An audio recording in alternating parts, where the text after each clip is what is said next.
Welcome to healthy living without medicine. আজকে আমার আলোচনার বিষয় রেসপিরেটরি বায়োফিডব্যাক। কথাটা আপনাদের একটু হয়তো খটোমটো ঠেকছে।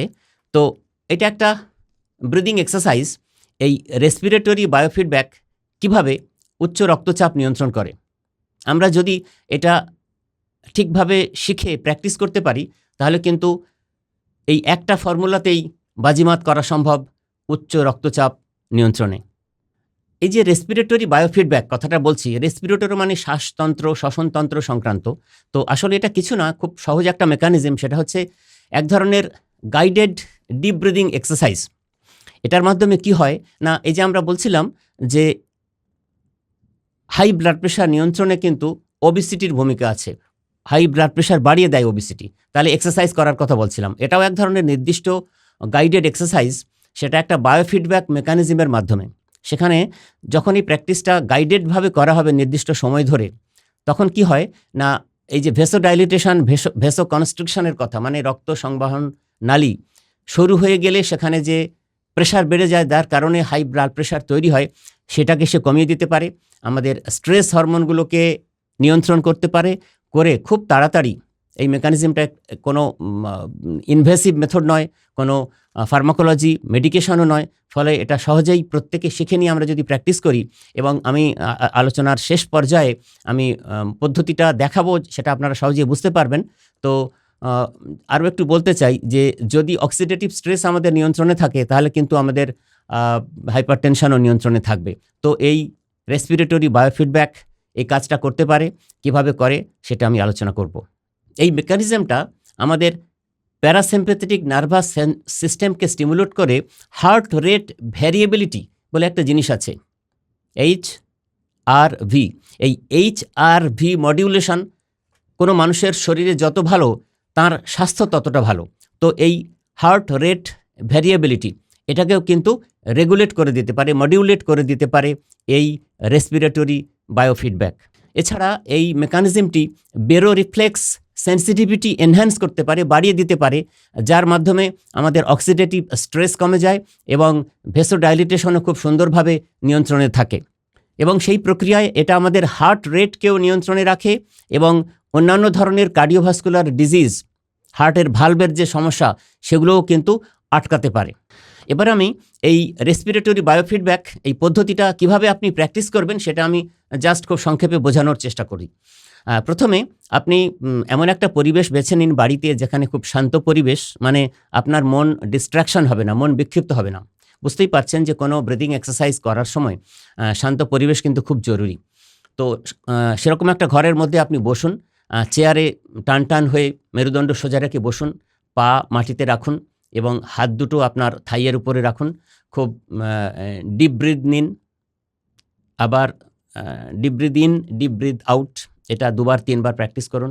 একদম শরীর মনকে রিল্যাক্স করে দিন। তারপরে যেটা করতে হবে, একটু ফ্রি হয়ে, এখন বাজারে অনেক ইলেকট্রনিক ডিভাইস পাওয়া যায়, যে heart rate monitor, respiratory rate activator ধরনের সব ইলেকট্রনিক গ্যাজেট পাওয়া যায়, যেগুলো আমরা বডিতে পরে নিতে পারি বা রিস্টে পড়তে পারা যায়, কখনো কখনো আঙুলেও পরা যায়। তো সেগুলো ম্যানুফ্যাকচারারের ইনস্ট্রাকশন অনুযায়ী সেগুলো শরীরের সেই অঙ্গে ওটা আপনি লাগিয়ে নিন এবং যেভাবে সেটাকে মেনটেন করা যায়, কেননা সেখান থেকেই হার্ট রেট, হার্টবিট, ব্রিদিং সব কিছু কিন্তু কন্ট্রোল কতটা কী হচ্ছে ডিজিটালি আপনি দেখতে পাবেন। তো সেটার প্রসেস ম্যানুফ্যাকচারের গাইডলাইন ফলো করে আপনি দেখতে থাকুন এবং চোখ বন্ধ করে আপনি ওই ফর্মুলা মেনে ব্রিদিং প্র্যাকটিস করুন। সেটা আর কিছুই নয়, এই ব্রিদিংটা গাইডেড। মানে প্রথমে আপনি চোখ বন্ধ করে মেডিটেশন করুন একদম নির্দিষ্ট কিছু, মানে আপনার প্রিয়জনকে বা আপনার কোনো গুরুকে কোনো না কোনোভাবে মেডিটেটিভ ট্রান্স মোডে আপনার মনটাকে নিয়ে আসুন। খুব সহজ, এটা 1-2 দিন নয়, কয়েকদিন করতে করতে আপনিও প্র্যাকটিস করে ফেলতে পারবেন। তো সেই স্টেজে ব্রিদিংটাকে কন্ট্রোল করে ব্রিদিংটা করতে হবে, মানে ইন্সপিরেশন এবং রেসপিরেশন। তো প্রথমে ব্রিদ ইন করুন আপনি 5 সেকেন্ড গুনতে গুনতে, মনে মনে গুনতে গুনতে।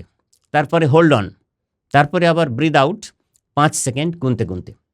তো এভাবে কিছুক্ষণ করার পরে তারপরে এই প্রসেসটা যখন শেষ হবে, এটা দিনে 2 বার করতে পারলে ভালো। আপনি যদি 1 বারও করেন তো অন্তত 15 থেকে 20 মিনিট এটা নিয়মিত প্র্যাকটিস করতে হবে এবং এটা হয়ে যাওয়ার পরে আপনার যে electronic device cardiology rate regulator যেটা আপনার শরীরে আপনি রেখেছেন সেখান থেকে কিন্তু চেঞ্জটা আপনি দেখতে পাবেন এবং দেখবেন তারপরে আপনি যে ফিল গুড এফেক্টটা পাবেন এই রেসপিরেটরি কার্ডিও এক্সারসাইজটা করে বায়োফিডব্যাক এক্সারসাইজটা করে দেখবেন আপনার শরীরে তারপর ওই 20 মিনিট পরে আপনার শরীরে এন্ডরফিন নামক ফিল গুড হরমোন সেরোটোনিন ডোপামিনের লেভেল অনেক বেড়েছে এবং আপনি অনেক ফুরফুরে চনমনে ডাইনামিক ব্রাইট আপনার মনটা লাগছে এবং শরীরেও সেটা আপনি অনুভব করছেন।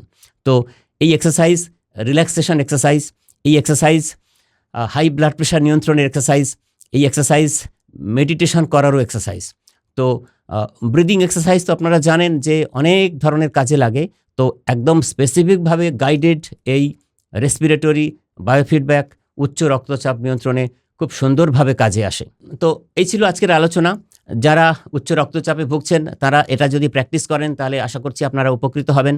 প্রসঙ্গক্রমে জানিয়ে রাখি যে দেখুন সবার হাতে তো স্মার্টফোন, তো আপনি গুগল করে কোনো রিসার্চ ওয়েবসাইট থেকে আপনি এটা নিয়ে যদি আরও ভালো তথ্য পান, যদি কোনো গাইডেড প্র্যাকটিস ভিডিও পান সেটাও মন দিয়ে শুনে সেখান থেকে পদ্ধতিটা আরও ভালোভাবে বুঝে নিয়েও আপনি চর্চা করতে পারেন। আমরা যদি উচ্চ রক্তচাপ নিয়ন্ত্রণে রাখতে চাই তাহলে আমাদের এই প্র্যাকটিসগুলো করতে হবে, শরীরচর্চা করতে হবে, পর্যাপ্ত ঘুমোতে হবে এবং শরীর ও মন সুন্দর রাখতে হবে, শুভ চিন্তা করতে হবে সবার জন্যে। আসুন আমরা সবাই মিলে একটা সুস্থ সুন্দর সমাজ গড়ে তুলি। ধন্যবাদ।